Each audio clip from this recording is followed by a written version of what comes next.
Good evening, good morning, wherever you're listening from. Either it's New Zealand, Pakistan, the UAE, or currently Saudi Arabia, where I am. But you are live with a change of pace, and we've got a couple of special guests. We've got Adam and a friend of the show, Tasneem, and she is now in New Zealand, stuck there. She follows the cricket wherever it goes. And what we're gonna try to do today is gonna make sense of this series down under. This is gonna be a very happy episode because the series hasn't started, and that means that there's optimism, there's opportunity, and we're probably thinking maybe we can get something. Blind optimism, and maybe there's something that we can come away from, even though what the West Indies just went through, it doesn't look promising for Pakistan. But that's red ball cricket. We'll start off with the white ball series. Coming up tomorrow will be the first T20 international between Pakistan and New Zealand. Obviously, Pakistan have their fair share of issues with Babar Azam being injured. Imam ul Haq also being injured, but that doesn't really change the starting 11 for Pakistan as much. Shadab Khan has been confirmed to captain the side tomorrow. But what we want to talk about is the New Zealand side. And Adam, thank you for joining us. Thank you for making the time. What should we be afraid of tomorrow? Well, look, it's going to be like a really interesting first match because a lot of the Black Cap stars from the Test series against the West Indies actually aren't playing tomorrow night. So I reckon if you guys have got a really good chance of knocking us off, I reckon. Yeah, even without Babar Azam. Yeah, AZ, we said that before these two jumped on. We said, hey, the batting looks a little bit thin, and Jamieson isn't playing either for that first game. So we thought, hey, we could actually figure something out here, even though our batting is fairly thin without Babar too. In terms of international cricket T20s, we are the most reliant on a single batsman, statistically speaking. So with Heather opening alongside Abdullah Shafiq, that's what we're hearing, AZ. Do you think we have an opportunity here? No, one big fast bowler outside and no Ross Taylor, no real massive threats in the Kiwi batting tomorrow? That's what I was discussing with you just before we got on, that I didn't recognize a lot of the names. Okay, we know about Martin Guptill and Mitchell Santner, and we've seen a bit of Glenn Phillips, Tim Seifert, and these guys. But the likes of Conway and, there's no Ross Taylor either, I believe, in the squad. Yeah. So I do believe that they've done a bit of a favor for us as well. And with no Lockie Ferguson and no Colin de Grandhomme, I think it's going to be a pretty close series, even though we're missing our big fish and they are as well. I think it's going to be close because a lot of unknowns on both sides. Yeah, I want to know about Blair Tickner. What do we know about him and how important can he be? I know he's listed as 13th on this the Kiwi squad, but unfortunately we don't know too much about him in Pakistan. Well, Blair Tickner has been around the domestic scene for quite a while now. I think he's coming up late 20s, I think, from memory. And he's been really good in white ball cricket for the last few years for Central Districts. I think from memory, he made his debut a couple of seasons ago, and he's kind of been there or thereabouts in the Black Caps kind of squad, but he's not obviously one of the main bowlers being drafted in to the series. He's a tall guy, gets a lot of bounce and pace, and he's really developed a few yards of pace over the last couple of years as well. So he's a bit of a late bloomer. I think he's someone that is not obviously one of our core players in the T20 squad, but he's a more than useful backup. Yeah. Well, if he's tall and he gets I think Adam's being real kind right now about Blair Tickner's skills. I think his best bowling figures in a T20 or 25 odd runs. So obviously Adam has got to rep New Zealand, and despite living here, I don't have that same issue. He is medium fast, unremarkable. He has height, so he gets that extra bounce, which means Pakistan will probably gift him 2 or 3 wickets. Yeah, that's what I was just going to say. If you're unremarkable, just play against Pakistan. We'll make you look remarkable. We do a really We'll make you look great. Yeah. So there's always that opportunity. But Tasneem, do you give us a chance tomorrow, or do you give us a chance in the T20 series? I mean, we used to be the number 1 T20 side in the world. Yeah, so in honesty, I know a lot of people are saying without Babar. I don't think that's true. I think having young guys in the side, especially after the national T20 competition that just happened in Pakistan, I think that's one of the best types of teams you can have. Everybody's hungry. Everybody's ready to prove themselves. I'm not a big believer in the ranking system. Pakistan were ranked number 1 for an incredibly long time, and they've slipped all the way down, I think, to number 7, if memory serves. Doesn't mean anything, in my honest opinion. First game, Pakistan has great chances. No Kane. Ross Taylor's, like we've mentioned, not in the series at all. The second 2 games, with the return of Bolt and Saudi, they're going to be a little bit different, obviously. But if Pakistan gets 1 game up, then I think there's great momentum. There's a lot to prove, especially after the difficult times that the Pakistan side have had in New Zealand thus far, the national T20, and the conclusion of the PSL that we just saw. I think Pakistan's absolutely there, and I think the young guys are really eager to prove themselves, and I would give them a real I think most of the matches are in 2 out of 3 of the matches are in grounds that can be friendly enough, or at least not detrimental to Pakistan. And T20 is a totally different creature. It's all about momentum. It's all about grabbing the game when you can. Adam and I were talking about this the other day, and his prediction and my prediction aren't that different. It's just mine's 2-1 for Pakistan, and he's staying strong like the Kiwi that he is. 2-1 to New Zealand. That's I mean, honestly, I don't fault you for that, Adam. That's a fair prediction, even though last time, a couple of times we did win 3-0 in New Zealand. So there is that little. When was that? that was a couple series ago, I think, when we had a decent captain around. But I won't go down that road because AZ Khwaja will come after me. But I watched a little bit of the new West Indies series, especially the morning sessions before I went to bed. And I had a tough time sleeping after I watched Jamieson bowl. I thought we should be worried about Wagner. I thought we were going to be worried about Saudi, and we probably are. But we've noticed that we saw that with Dwayne Olivier as well, that it's sometimes the new kid on the block that rips through Pakistan. And I'm looking at Jamieson, and I'm thinking he's probably going to be top wicket taker for New Zealand in this test series against Pakistan. How far off am I with that prediction, Adam? Well, I mean, he's had a great start to his test career, hasn't he? I mean, he's like averaging like 14 with the ball and like 50 odd with the bat. Yeah.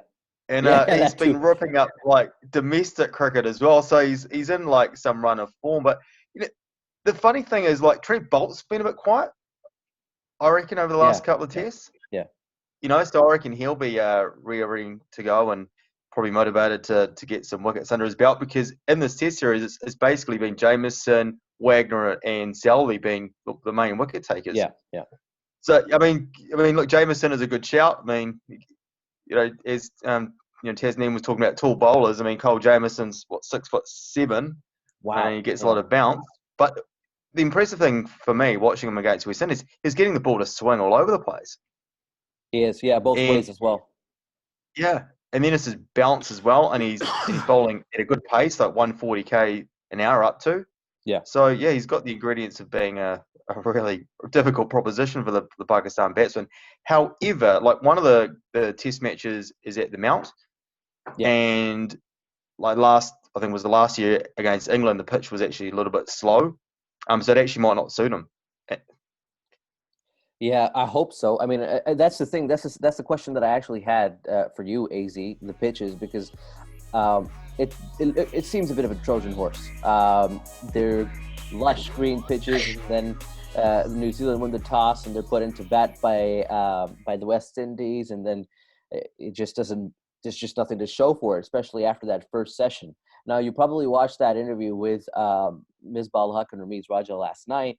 And they mentioned something about New Zealand being historically weak against leg spin, and Pakistan have a couple of leg spinners on this tour. We've got, the son of Abdul Qadir. We've got Shadab Khan, both of them raring to go. AZ, is there any way, and obviously Yasser Shah, is there any way you're playing a leg spinner in New Zealand when you walk out and you just don't see any brown on that 22 yards? I think the Kiwis have, they've mastered the art of psychological warfare when it comes to the pitches. They make like these billiard tables, snooker tables, and everybody gets frightened. And when they go out to bat on it, they get 400, 450 at the minimum. And we're like, what's going on? Or how come we can't bat on these? I think they've just, it's the perception is everything in that case.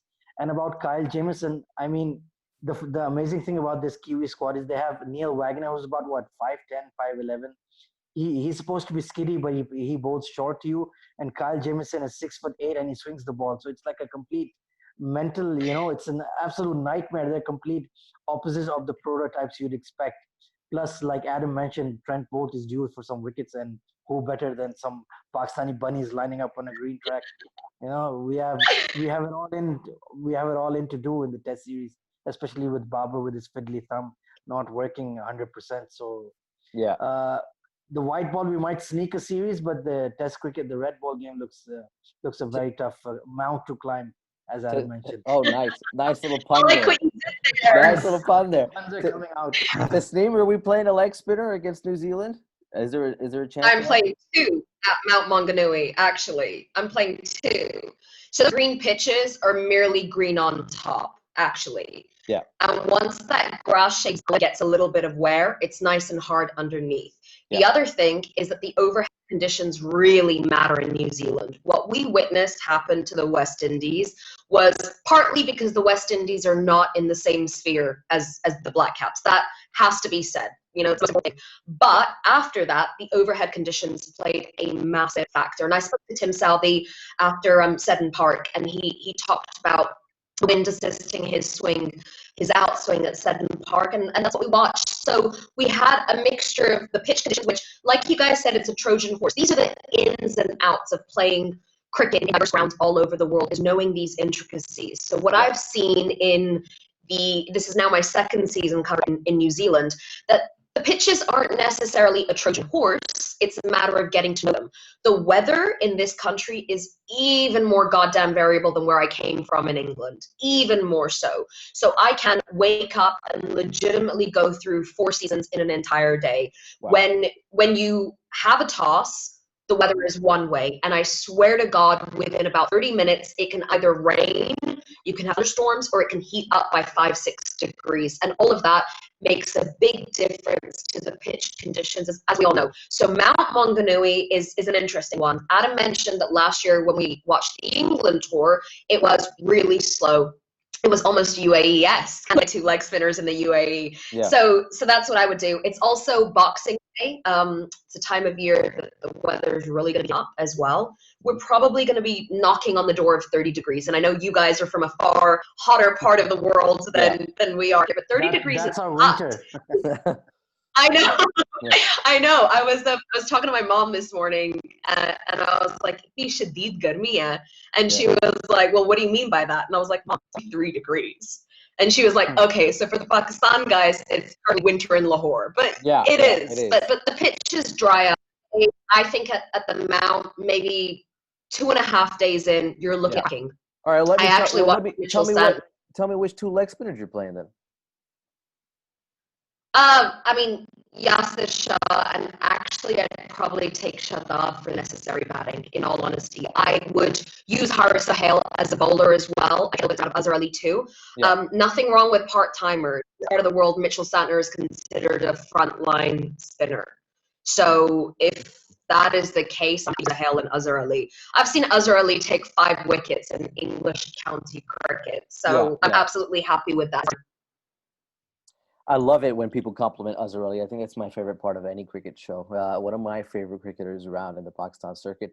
Adam, I don't want to ask AZ and Tasneem this because they're way too biased about Pakistan cricket. But since you're hosting West Indies and now you're hosting Pakistan, I want to understand, as a New Zealand fan, if I'm right to say, and somebody who covers New Zealand cricket, which team are you more circumspect about? I wouldn't use the word afraid because you guys in Test cricket are incredibly dominant at home, but you still have to keep an eye on your opponents. When you saw that tour schedule come up, did you?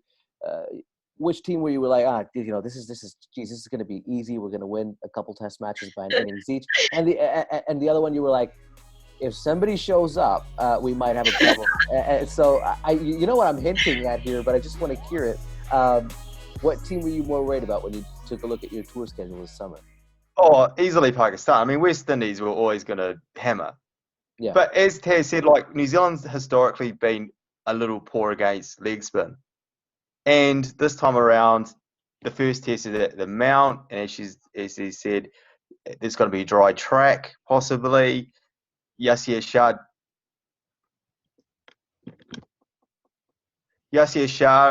on a pitch that has a little bit of turn, and look, he could go through our batting lineup. Honestly, like we've struggled. I mean, last time we toured the UAE, he ripped us apart in the second test. He didn't even play a test match the last time Pakistan toured our shores because the pitches were green. But this time around, like if they can get a dry track, who knows? And I actually think the other thing with the Pakistan bowling lineup, it's more balanced than what the West Indies have, and they're better bowlers. So you add those factors, and I reckon it's going to be a big challenge for us. You know, like Shaheen Shah Afridi with his left arm, class bowler, you know, once in a generation type of bowler. Muhammad Abbas could really relish the conditions if he gets some grass on the wicket as well. We've mentioned the two leg spinners, so I mean, I reckon it's going to be a lot closer than what people think. Like, obviously, we've come off two really good wins against the West Indies. My only concern from a Pakistan point of view is the fact that they haven't had a lot of practice under their belts. That's the only thing. But like the balance of their side, the leg spinning options that they have, I think could trouble the Black Caps. Sorry, we like to hear that, and the reason why I bring up the West Indies is because they won that Test match in England, and frankly, we couldn't close the deal. We should have won a Test match in England as well. And if we had won that session, I know I keep bringing it up, but the West Indies won that Test match because of an English mistake. That toss was made, and it really swung the game in West Indies' favor. And because you still got to show up, and you still have to take wins. 20 wickets, right? You can't win a Test match without 20 wickets, and they did that. Yeah, absolutely. So credit still to the West Indies, but I do think that England's mistake was massively detrimental there, and they did not make the same mistakes when it came to Pakistan. In fact, they pushed and pushed and pushed. They showed up. And I think some of that really showed up, and I think some of that is how seriously you take your opponent. England have historically failed to take the West Indies seriously. England toured the West Indies a couple of seasons ago, and then when the West Indies were in England, they do not fail to take Pakistan seriously because they've learned from the brunt of history in that sense. It's actually why I spoke to the ECB, so some people from the England camp just before the World Cup. And they said they very purposefully scheduled that tour with Pakistan right before the World Cup because they said Pakistan will test everything. They'll give us their worst days, and they'll give us days that no one else can have as good as they do. And that is how we'll know that we're ready for the World Cup. And that's what happened. They took the World Cup, which I like to mention as many times as I can while living in New Zealand. I mean, if we're bringing up World Cup wins, we did beat England in that World Cup. So I mean, just want to put that out. Exactly. Just want to put that out there too.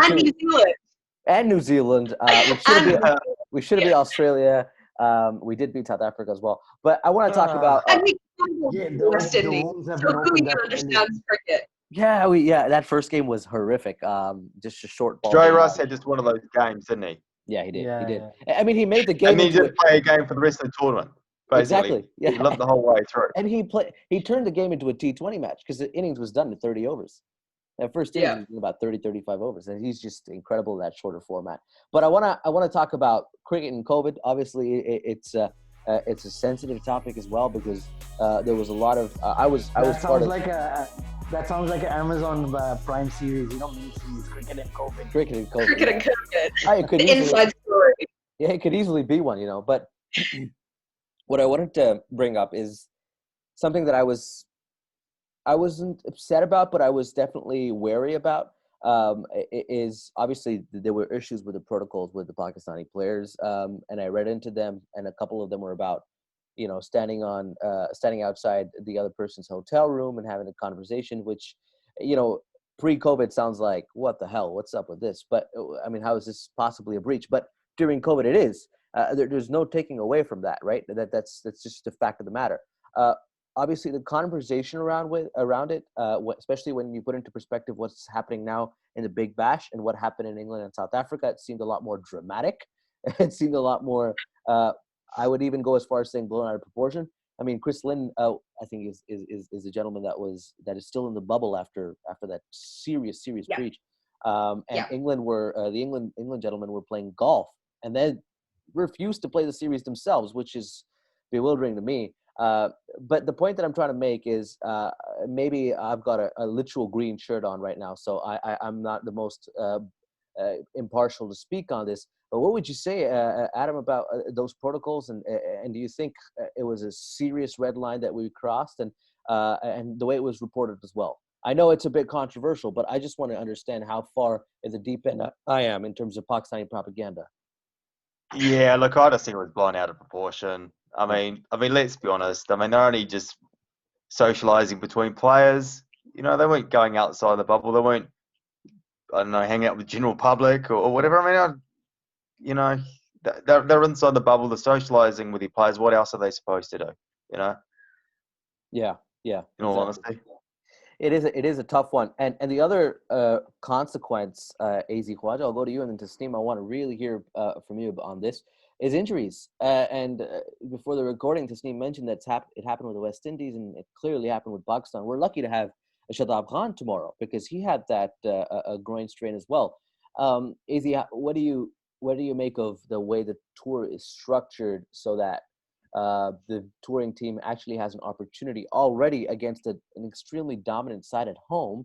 Now you're taking away the opportunity to, keep that blood pumping and train, and your best batsman as a consequence. I'm not saying it's a direct consequence, but it might be a buildup of things is now out of the equation. And I told you over WhatsApp the other day that thumb fractures take up to 12 weeks. So I don't even know if he's going to be playing the test series, to be honest. It's not news. It's just a prediction. But AZ, what do you think about the tour structure, and see if we could find a way to keep the best 11 on the pitch? I think primarily if we speak about the COVID fiasco, if we'd like to call it, I think the different types of bubbles that the two players faced overseas in England, it was a lot more probably secure, and of course there was no interaction with the general public. And Shan Masood mentioned himself that he prefers this kind of bubble because after 2 weeks you can just mingle with the population, you're free, you're not trapped in the hotels, going from room to room. So I guess in the end there's a fair madness, I would say, as the Kiwis. We felt a bit perturbed, they're making some aggressive statements and being a bit patronizing. But if you think about it, if you zoom out, I think it was fair enough because in the end, the players can move around freely when they're done with the quarantine. So I guess a bit of suffering at the start leads to a better overall series. And as for the injuries, I think getting your thumb broken during throwdowns, I don't think that just feels like a coincidence. It's just bad luck. And, Shadab has been struggling with his groin for a while, but he's going to power through it. I don't think the COVID bubble and all that has that much. Of course, they will complain about being cooped up in their room and they're doing exercises, doing push-ups and sit-ups in their room. That's not ideal. But if you can move around freely after 2 weeks, I think it's worth it. Tasneem, do you agree with that? I think your view's a little bit different, right? Yeah, it is a little different. So the reason that the bubble was the way that it was in England is because England was and is rampant with COVID-19 within society. And we have no cases of COVID-19. Now, that's important. That's one of the reasons that their situations are so markedly different. Another thing that's really important is one of the reasons that we have no COVID-19 in the country is because we have strict protocols. So from a Pakistani standpoint, what they did was absolutely moronic and completely unnecessary and stupid. If the rules seem tense, if they seem harsh, you follow them for 2 weeks. It gives you the pleasure of being able to do everything that you need to do after. So from a Pakistani perspective, what they did was foolish. I can understand the miscommunications and the difficulty in understanding the disparate situations. Cricketers are not the brightest people in a bubble, okay? They're not listening, they're not paying attention to how this situation is different from their previous situation. That being said, from New Zealand's perspective, I think that there was a lot of overly strong statements that were incredibly patronizing. To say, and the same thing was said to the West Indies, that you are lucky to be in New Zealand. Yeah. That's not true. It's actually the West Indies and in a few weeks, Bangladesh and then Australia that are keeping the Black Caps cricket season alive. New Zealand currently has one of its domestic industries, the sporting industry, alive thanks to tourists. Now, those tourists should absolutely follow rules. That, should not be questioned at all. But to say that people are lucky to be in a country colonial, it's ugly, I don't like it, and it's not true. This isn't the only COVID-free country in the world, but we continue to talk about it like it is. Yeah. Now, that said, the West Indies and same breaches. The day that I got the email from New Zealand Cricket about the breach, I maybe said about 28 different swear words in Urdu, and I thought these idiots must have left the compound. Like, have this really serious reaction, emailed India. They must have done something major. They went to a rave major. or something, or they went to a nightclub or whatever. But it was just, You think that they went out I thought and mixed in Muhammad Hafiz had gone golfing again. I thought he'd taking a selfie with a lady outside the Gulf. I know. The poor thing was like 90 years old. I was like, this is, I mean, it seemed. Let the lady enjoy herself. But having said all of that, like so they had a very, very, very strong reaction. So you would have assumed that it was something big. Yeah. In New Zealand, many false reports of Pakistanis having gone out, having left. The second that I spoke to the PCB and then confirmed it from both sides, it was absolutely untrue. There was no retraction of those stories. Like you mentioned earlier, all they did was not wear face masks inside, on the floor that they were in, conversations in the hallway together, and not wear face masks in like the garden of the hotel. Right. So not a big deal. Yeah. I think the reaction was crazy and it was too much. The thing that really frustrates me is that if we think about this under the principles of where you always end up thinking this way, the West Indies committed the same breach. We can call it a crime for the purpose of this analogy. Sure. The West Indies committed this. They were given a punishment on the basis of that crime. A few weeks later, crime and are given a harsher, stronger punishment. Doesn't make sense. It's inequitable, it's unfair, and it's out there to send a message, which is fine. Yeah. But then when players are doing out in other countries when there are also rules, and this is I think it's frustrating, and I think that, to be honest, it all goes to how long can cricket survive in this racial situation where we're forcing players. The poor West Indies, some of them have been in bubbles since the summer. June, July. Yeah, exactly. So 6 months. Well, this is since the summer, exactly. We had a bit of a chat with the guys at the padded room with Ali and Tuchel and the gang, and they asked us about the same thing, and I said you have to keep in perspective that with all the entertainment and sport, this does boil down to an economic transaction as well. This is making money for New Zealand, making money for Pakistan too. So it does boil down to that as well. But let's go back to the cricket now. The tepid nature of Pakistan's reaction, especially with Wasim Khan, is they have to grin and bear it because they need the Kiwis to tour next winter. Yeah. So they're like, you're right. Yeah, of course, we're bad us. You're right. We were wrong. But that's the long-term implications of the thing is that maybe our reaction. It's fine. We'll get them back. We'll get them back. We'll feed them biryani from Lahore when they're here. So reaction was a bit. Get jelly belly. We'll give him Lahore biryani. I can't think of a worse punishment for anyone. So there's that. But listen, let me get back to the cricket here, right? So we're 40 minutes in. I want to put some numbers on this episode, get some predictions in, and then we call it a day. We'll go around. Obviously, Tasneem, you've told me 2-1 to Pakistan. Adam, 2-1 to New Zealand for the T20 series. You're welcome to change that if we've inspired you to. But I doubt that you will. AZ, let me get your prediction on this T20 series first. Saad, I'm definitely optimistic that I'd be disappointed if we don't win the T20 series, to be quite frank. I'm looking at it's not it's not that outstanding. They're missing Lockie Ferguson. If he was there, that would be a different equation, but without him, I'd back our guys to win. Come on, please. So clean sweep, are you going a full Sarfraz Ahmed 3-0, or what are you going? No, I think 2-1 is very, very it's more than enough. 3-0 is a pipe dream at this stage. All right. Okay.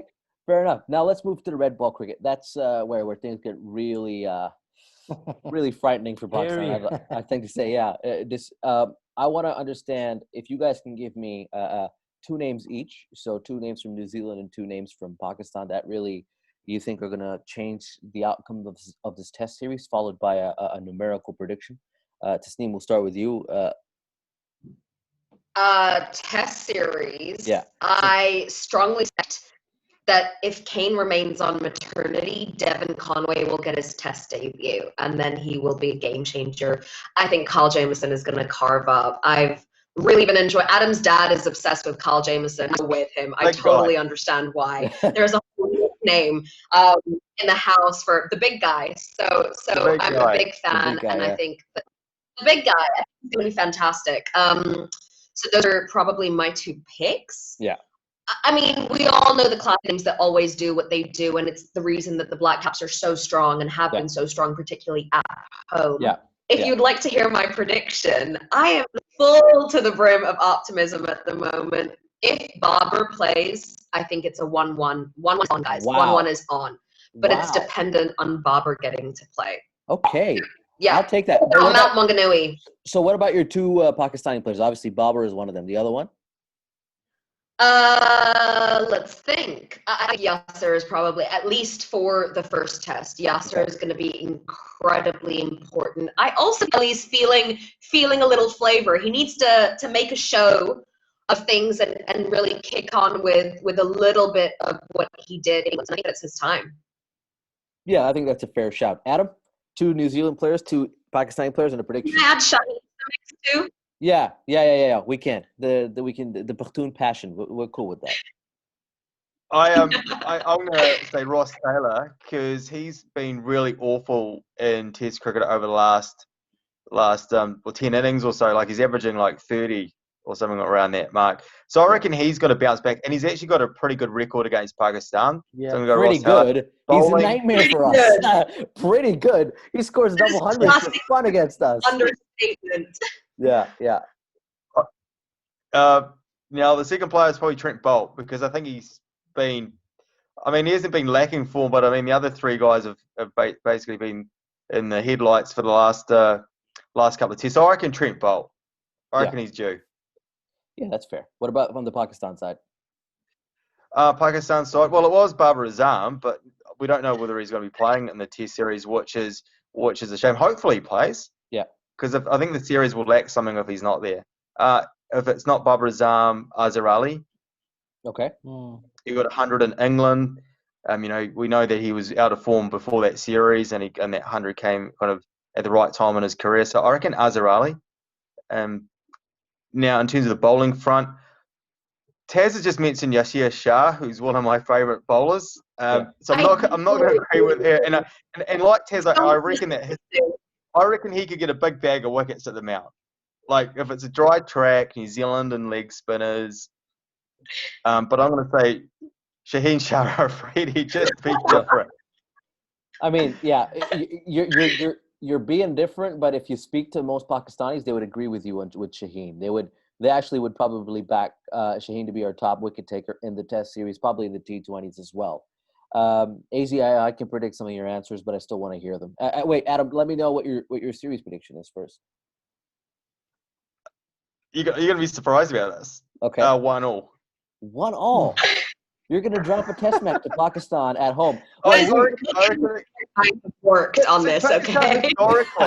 Pakistan historically have actually got a really good record in New Zealand as well.